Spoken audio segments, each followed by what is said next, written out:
Welcome back to the Disney Plus Everyday Challenge, and today we have 20,000 Leagues Under the Sea. This is from 2025. It is not the original, I can't say original, but it's not the classic Disney film from the 1950s, I believe, 60s, Kirk Douglas maybe?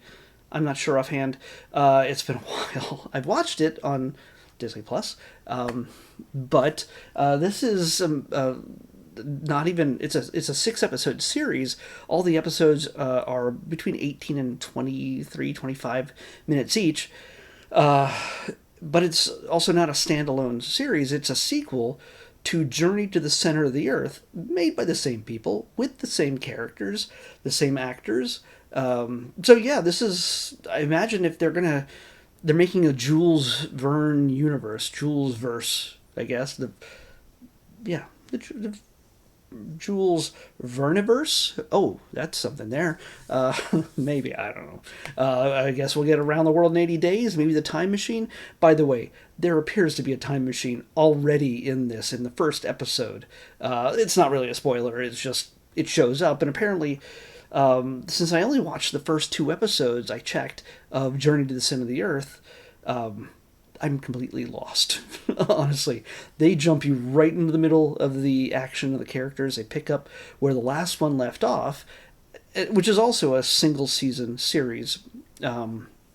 So being that it's every 2 years so far, I imagine by next year, or who knows, we might have Around the World in 80 Days or The Time Machine by these same people. This is filmed with a Mexican cast, with a Mexican crew.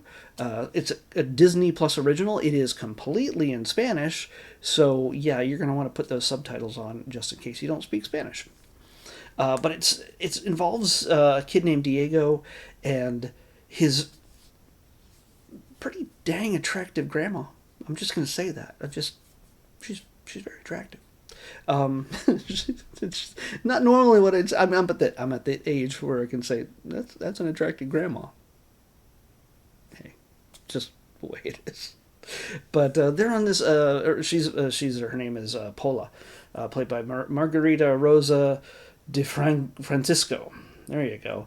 Although the kind of the big, I guess, big deal character in this is always titled first as Oscar Hanada,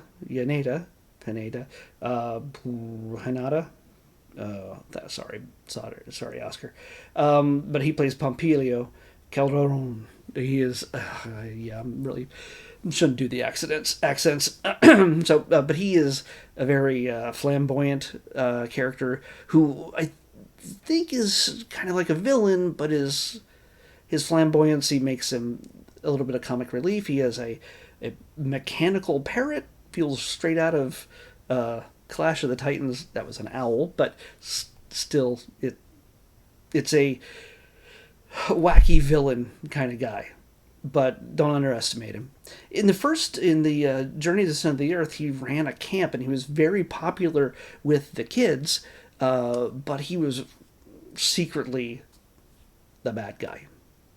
Everybody else loved him because I guess the character was a celebrity of sorts, and so he's back in this.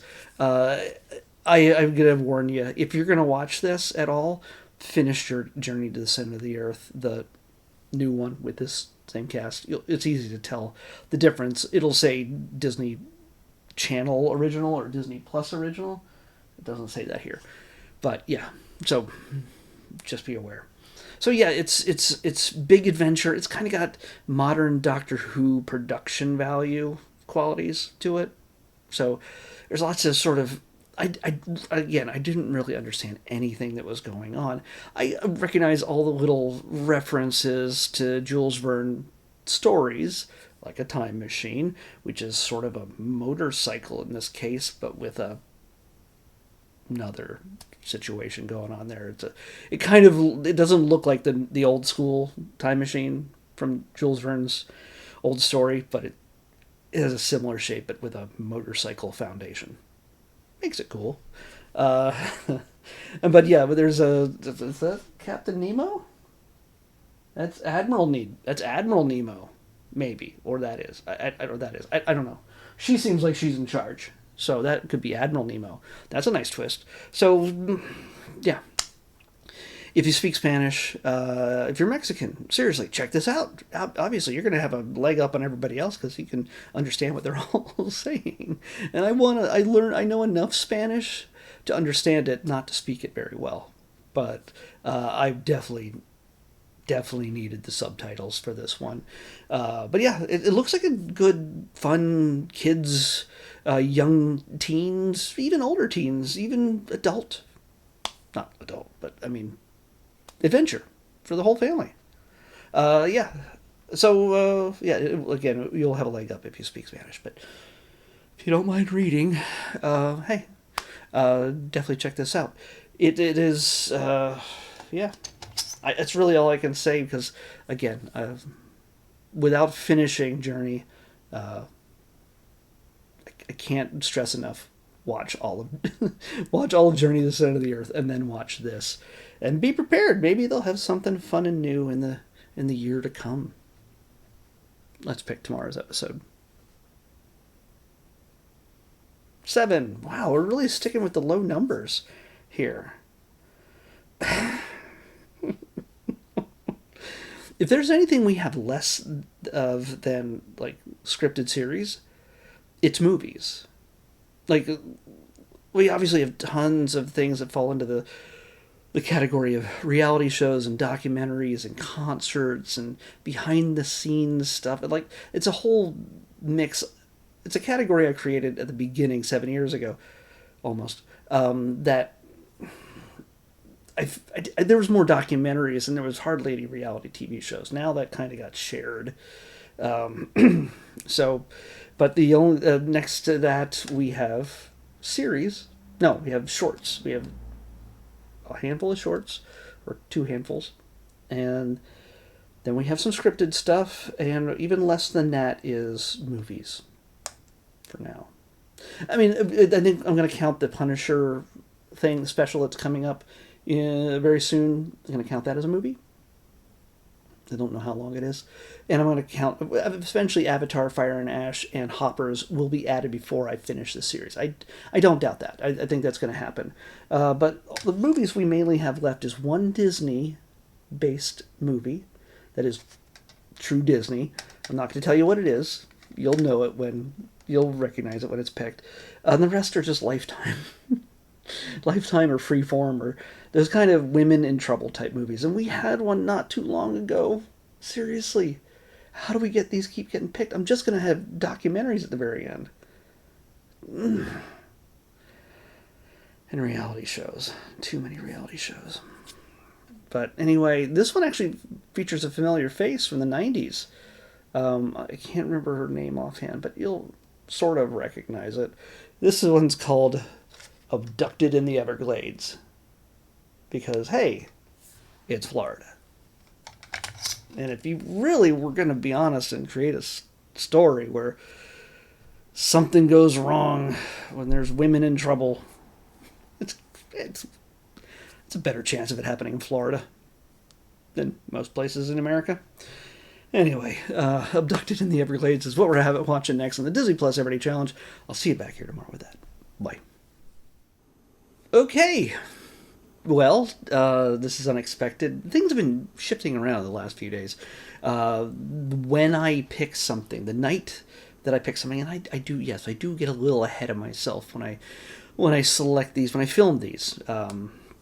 But when I picked the last one, it was Abducted in the Everglades. Yeah, it was on Disney Plus. And, I even check it right after I sign off, and I look, and it's still there, and it's available, and I can look at it. Now it's only on Hulu. Yeah. Only on Hulu. So, we have to pick something else, and that, I've already finished compiling this video. I had to take it down. You don't see it yet, but I had to take it down and then add this little bit to it, and it's going to be us talking about whatever this picks. 22. What is number 22 on the list? Hopefully it's not something that's already been pulled. Okay. we'll see. Again, this feels like one of those kind of things. It's another murder mystery type of docu-series, reality show. Do I count it as a reality show in here? I don't, but it might be. We'll see. It's called Cold Case Files, and there's also another one called Cold Case Files Murder in the Bayou. So, yeah, there's a lot of these things, and I'm going to go over the list again when I'm done here. What remains in the list, and see if anything else has been taken off, because they do this occasionally. Literally, the other day when I filmed the previous segment, this was available to watch, and I was so looking forward to watching it. Tori Spelling, abducted in the Everglades, also known as lost in the Everglades. What are you going to do? So, yeah, Cold Case Files is what we're watching next on the Disney Plus Everyday Challenge. I'll see you back here tomorrow with that for real, unless it's not on here, and I'll be right back in a second.